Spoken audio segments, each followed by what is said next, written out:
வடகிழக்கு பருவமழை தொடங்கிய ஒரு சில நாட்களிலேயே ஏரிகள் முழுமையாக நிரம்பியதால் விவசாயிகள் மகிழ்ச்சியடைந்து உள்ளனர். காஞ்சிபுரத்தில் உள்ள 381 ஏரிகளில் 62 ஏரிகள் முழு கொள்ளளவை எட்டியுள்ளன. 60 ஏரிகள் 80% நிரம்பியுள்ளன என தகவல் வெளியாகியுள்ளது. இது குறித்தான கூடுதல் தகவலோடு இணைகிறார் எமது செய்தியாளர் பூபாலன். வணக்கம் பூபாலன், தகவல்களை பகிரலாம். வணக்கம் இனிதா. வடகிழக்கு பருவமழை துவங்கி சில தினங்களுக்கு உள்ளாகவே காஞ்சிபுரத்திற்கு கனமழை எச்சரிக்கையானது விடுக்கப்பட்டிருந்த நிலையில் காஞ்சிபுரத்தில் கடந்த 3 நாட்களாகவே இரவும் பகலும் என இருவேளையிலும் விட்டுவிட்டும் அதேபோன்று தொடர்ந்தும் கனமழையானது பெய்து வந்தது.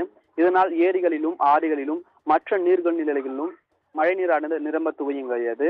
காஞ்சிபுரத்தை பொறுத்தவரையில் மொத்தம் 381 ஏரிகள் உள்ளன. தொடர் மழையின் காரணமாக நேற்று 51 ஏரிகள் முழு கொள்ளளவை எட்டியிருந்த நிலையில் ஒரே நாளில் 11 ஏரிகள் முழு கொள்ளளவை எட்டி இன்று காலையில் மொத்தம் 62 ஏரிகளில் நீர் முழுமையாக நிரம்பியிருப்பதாக நீர்வளத்துறை அதிகாரிகள் தெரிவித்திருக்கின்றனர்.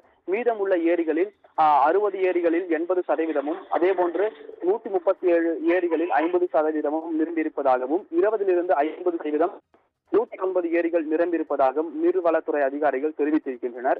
ஒரே நாளில் 11 ஏரிகள் என மொத்தம் 62 ஏரிகள் முழு கொள்ளளவு எட்டியிருப்பதால் விவசாயிகள் மிகுந்த மகிழ்ச்சி அடைந்தாலும் கூட ஒரு புறம் ஏரிகள் நிரம்பி வரும் பகுதிகளில் வெள்ள எச்சரிக்கை அபாயமானது விடுக்கப்பட்டு வருகிறது.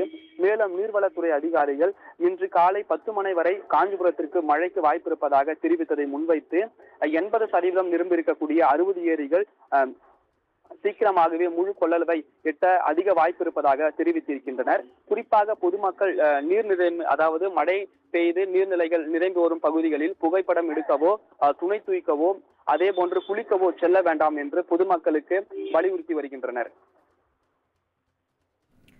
தகவல்களுக்கு நன்றி பூபாலன்.